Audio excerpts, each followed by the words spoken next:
Good morning, and welcome to another Seize the Day. My voice is a little bit kind of raspy. I think I came down with cold, a little sweaty, but we're doing fine. Just sitting around the house. May as well begin the day with you.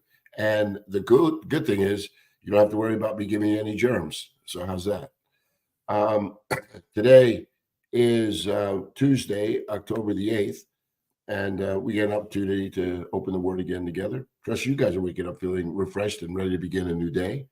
As you saw in our little bumper, we are in the midst of a series called Casket Empty, and it's an opportunity for us to look through an Old Testament Bible study. There's some timelines, maps. You can pick them up at casketempty.com if you haven't already. And what we're doing as we go through these books together is just looking over some of the questions and the readings that they have in each of your books.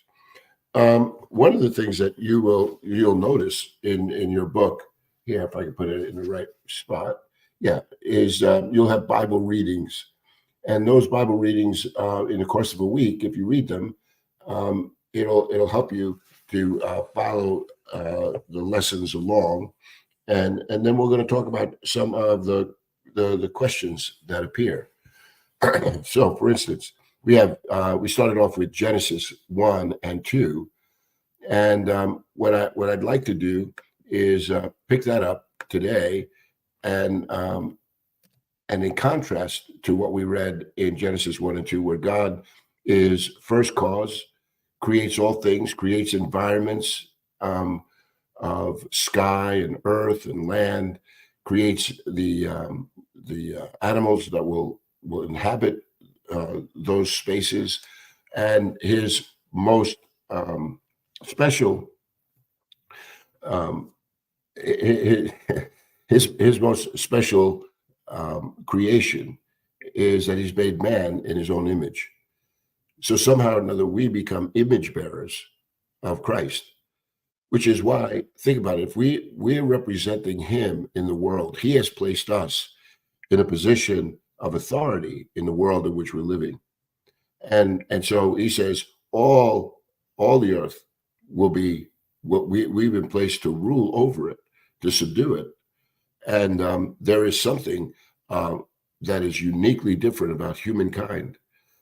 And in this garden, where there was absolute perfection, everything ran in harmony, and there wasn't anything that that seemed to fight against itself. What a big difference, right? Like one of the questions that you have in your book is is it says um, which parts of the Genesis account of creation seem to be, well, more poetic or theological. In other words, did creation really happen the way it has been portrayed? And throughout the scriptures, there are numerous places where God's work of creation is attested to, and we're going to see one of those later on this week as we begin to look at Psalm chapter 8, which I think is a great psalm, where David extols the virtues of creation and then draws from it a place where he can find his own identity. He finds purpose, right? And so this is good for us to be spending some time here. But today, what I thought would be interesting, and I'm not sure that many people really put all of these things together, but if you were to turn to John chapter 1, this is a great text, and I thought we'd spend some time this morning going over that. So here we have a in John chapter 1, right? Um, we have this beautiful passage that is reminiscent of Genesis chapter 1. I mean, look how it starts. It says, "In the beginning," right? I don't think any of those things are by accident. Like this is letting us know from John's perspective that we are about to enter into something, that is a fresh new beginning. And just like when we opened up Genesis, and it says, in the beginning, God created, the heavens and the earth. Here it tells us in the beginning was the Word, and the Word was with God, and the Word was God. He was in the beginning. And so what we're introduced now to this concept of word. And for the Greek, it had everything to do with reason, right? It had a philosophical meaning applied to it. For the Jews, the word always seemed to speak of God's authority and his revelation. And God was revealing himself in his word. So when they would hear this, for both Jew and Greek, both of their ears would like perk up a moment to see what John is really saying. But just follow this along with me for a minute. It says here, in the beginning was the word, right? So in the beginning, it speaks of eternity. It speaks that it always was. And then it says, and the word was with God. So here, very often, the word God is applied to God our Father. And here we're going to see that this word was with God. So it says that it had its own personality, right? Distinct from God the Father. And the word was God, here demonstrating those divine qualities. So this word is eternal, this word is personal, and the word is divine. And just in one sentence, whoever this word is stands in a class.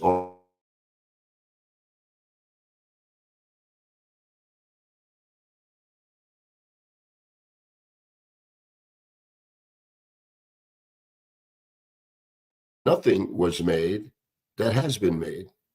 In him was life, and that life was the light of men.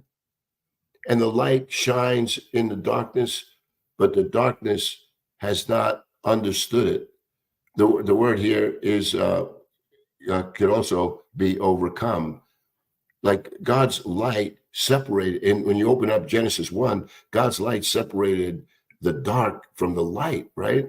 God, the darkness was chased away. So here, this word, we're being told, was responsible for making all things. And without him, nothing was made that has been made. So whatever impression that we have about this word, who we will see, right, is speaking about Jesus. It's saying that Jesus was responsible for the very creation of the world, which means then that he was in the beginning, that he was with God, and that he is God. He was responsible for the creative acts that we have seen taking place. So God, the Father, worked through this word when he spoke everything into existence. And in Jesus, there's life. And what is that life? That life becomes this light that is inside of us. I'll never forget as a pastor, um, you get called sometimes to homes when people have passed away. And I was a young man, and I remember going in and seeing this lifeless body, you know, and just thinking like all the pieces were there, but but the spirit was now gone. Like everything else was there. Like that person, it was communicating, talking, right? And then when that spirit left, it was nothing but a shell. This text is telling us that this life that is in men, this light that is in men, it comes from Jesus. See, this is why it says that he is the resurrection, what? And the life. And he who believes in him would not die, right? So they're getting a load of information just in these opening texts in John. Look, we get a little break here as they begin to talk about John the Baptist, right? Saying like, listen, John, he came, there was a man sent from God. His name was John. He came as a witness to testify concerning that light, so that through him all men might believe. He himself was not the light. He came only as a witness to the light. The true light that gives light to every man was coming into the world. And so here, this word that is coming was preempted by this ministry of John the Baptist, who was a herald telling us that he was coming.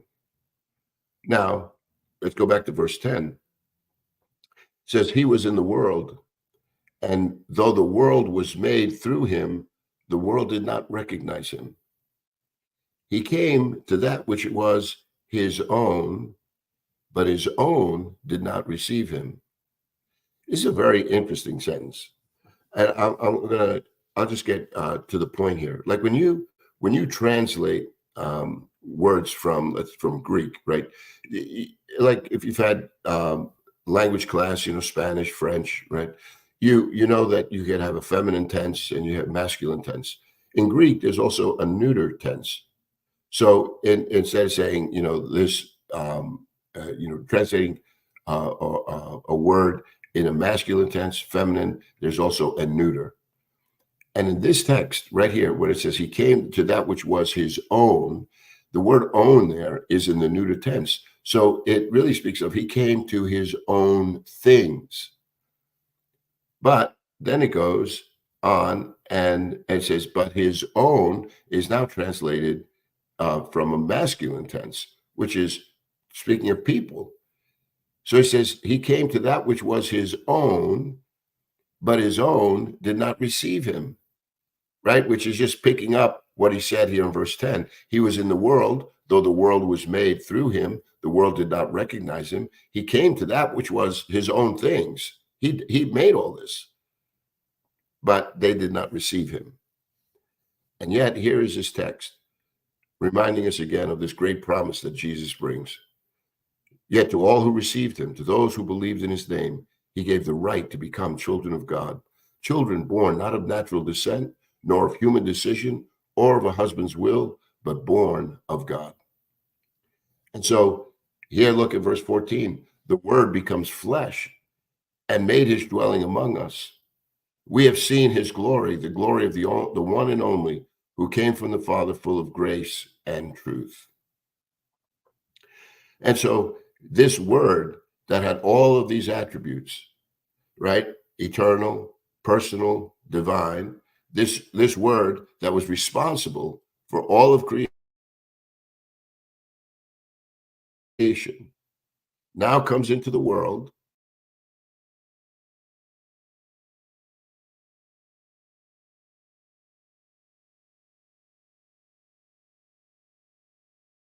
doing something that only he can do.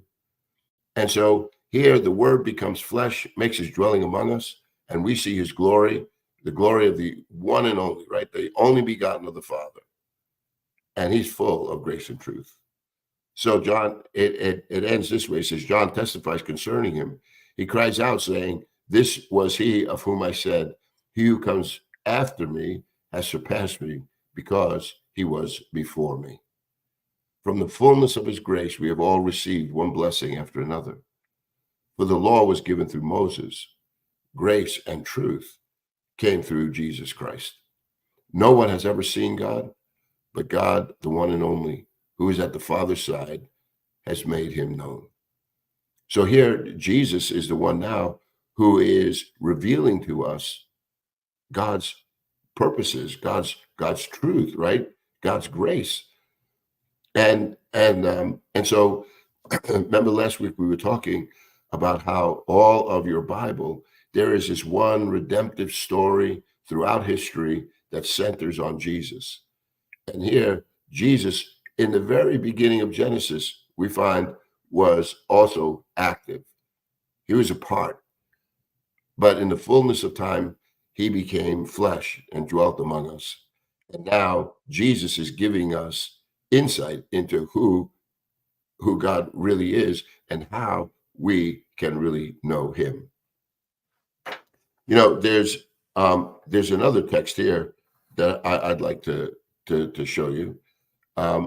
It's if you would, if you turn in your Bibles to the book of Colossians, and here's another book that I think um, will give you some further insight into who Jesus is.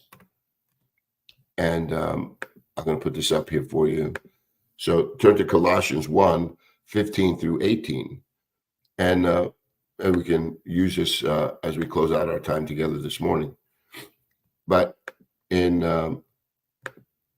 Colossians 1, if we pick it up at verse 15, here it begins to speak about the supremacy of who Jesus is.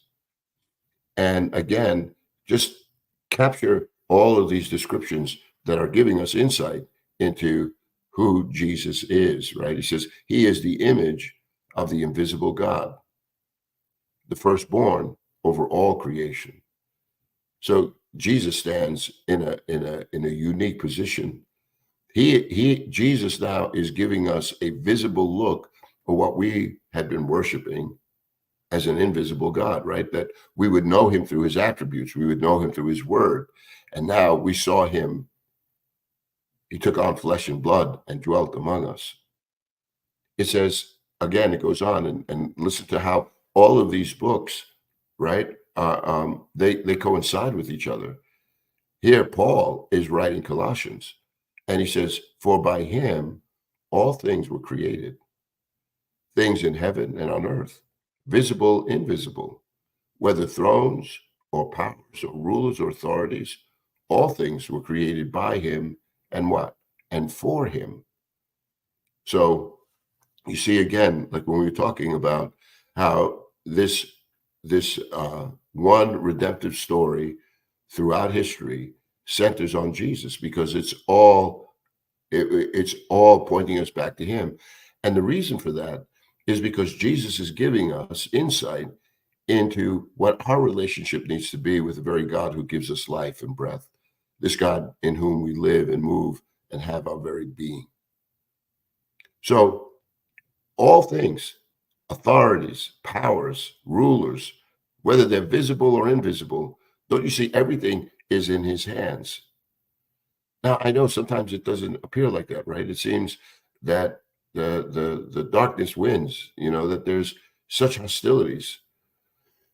But look back in Old Testament times, and as God's will was being laid out, you saw people constantly, fighting against his will, right? Trying to do things their own way. And the consequence of that was wars and rumors of wars, hate and anxiety and stress. And it wasn't meant to be that way. It was not like that in this original creation. Next week, we're going to look at the fall and see what has transpired from that. And it makes perfect sense when you look at the world now as through that lens of the fall of humanity. Here in verse 17, though, of Colossians, he says, he is before all things, and in him all things hold together. Think about that. The world is never going to get as bad as it possibly could be, because Jesus is still holding it together. There are some times that you think, man, it just can't get any worse. And then there is a door that opens, a way of escape. And you realize that God is sovereign over all these things. But one day, this whole world is going to be redeemed. And he says here in verse 18, he is the head of the body, the church. He's the beginning and the firstborn from among the dead, so that in everything he might have the supremacy. For God was pleased to have all his fullness dwell in Jesus, and through him to reconcile to himself all things, whether things on earth, things in heaven, by making peace through his blood shed on the cross. I don't know about you, but very often when you read these texts, do you recognize that this kind of reconciliation, how God is going to reconcile all things, it's never done outside of him making peace through his blood that he shed on the cross. we live in a day and an age where people, they say, oh, well, let's just talk about how good Jesus is. I'd love to talk about those stories that just show his love. But you do realize that Jesus came to give his life a ransom on this tree. That Jesus gave his life for the forgiveness of sin. So, however we want to look out at this world, we have to look at it through the way in which God is presenting it. And what God is saying to us is that this Jesus is responsible for all things, that he made all things, that he's holding all things together. And so there is this purpose for which Jesus is driving. And it's not to make this world heaven. This world is under judgment, and it's going to be, like he says, at the end of the harvest, they're going to separate, right, the righteous from the unrighteous. God is going to be responsible for that day of judgment. All of this is pointing to that, but he's given us some insight into who Jesus is, what his work was meant to accomplish, and where we can find peace. So we begin with this great creation in Genesis 1 and 2. And then we realize that Jesus was behind all of that all things were created by him. I love how this text in verse 17 of Colossians, when it says, he is before all things, and in him all things hold together. You catch that? He is before all things, and all things hold together. Right? Colossians 1, 15, 17. Well, I'm going to stop here today. I hope my voice wasn't too harsh for you to listen to this morning, but I thought I was still vertical, still breathing, so I may as well just continue to do our time together. And I hope you recognize that we serve a God who is good. He has revealed himself to us so that we can have confidence, purpose, have a sense of identity. So seize on that today, never forgetting that he is good all the time. And Lord willing, we'll see each other again tomorrow. God bless, my friends.